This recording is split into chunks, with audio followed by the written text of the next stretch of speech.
Clara always said my greatest strength was my patience, how I could sit for hours perfecting the curve of a single letter in a design, and she meant it as a compliment, I think.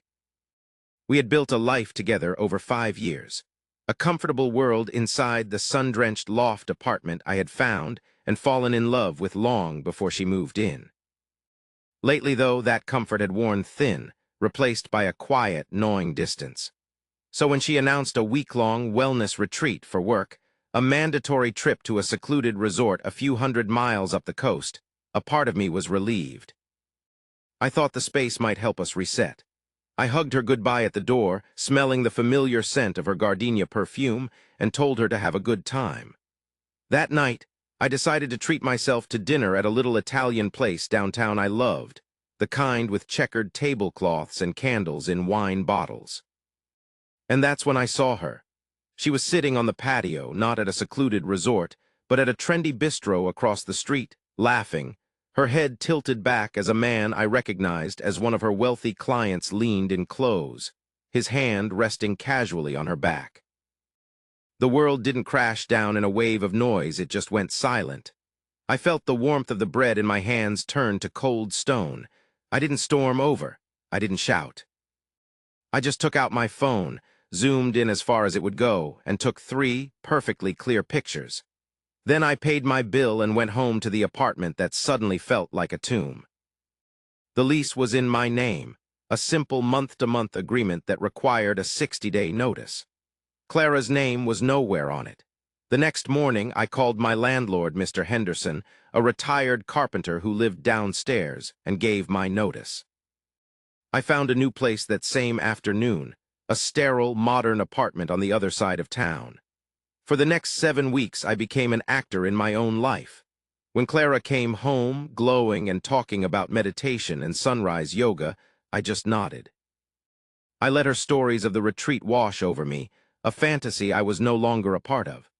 She started staying out late more often, citing work dinners or drinks with friends, sometimes texting that she was crashing at a girlfriend's place. I'd just reply with a simple, "Okay, be safe." I played the part of the slightly distant but still dedicated partner, even suggesting we look into couples counseling, a suggestion she easily swatted away.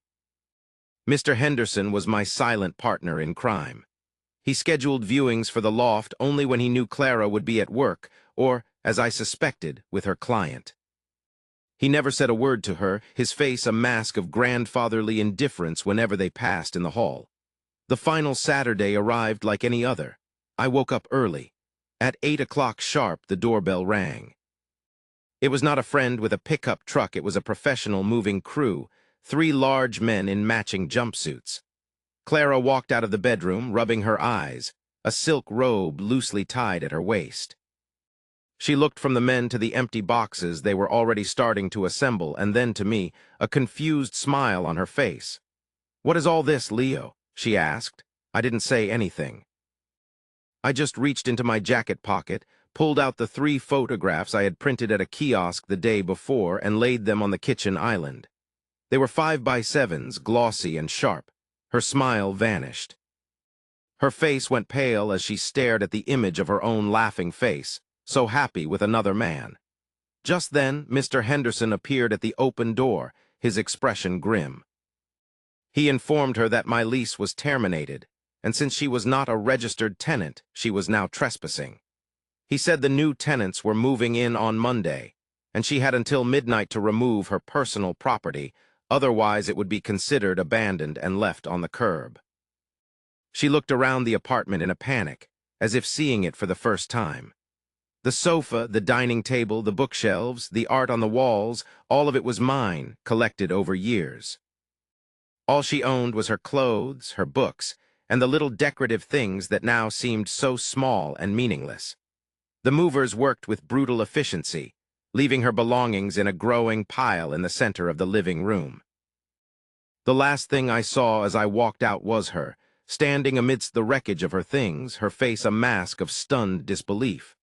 I didn't feel the rush of victory I expected. Driving to my new, empty apartment, I looked at my own reflection in the rearview mirror, and I didn't fully recognize the man staring back. The patience Clara had once admired had been forged into something else, something colder and harder. I had built a plan from a place of pure logic, executed it without a flicker of emotion, and in doing so, I discovered a part of myself I never knew existed. A man who could watch a world burn and feel nothing but the quiet, chilling satisfaction of a job well done. I had won, but I realized in that sterile new beginning that the person I had truly sought revenge on might have been the naive man I used to be.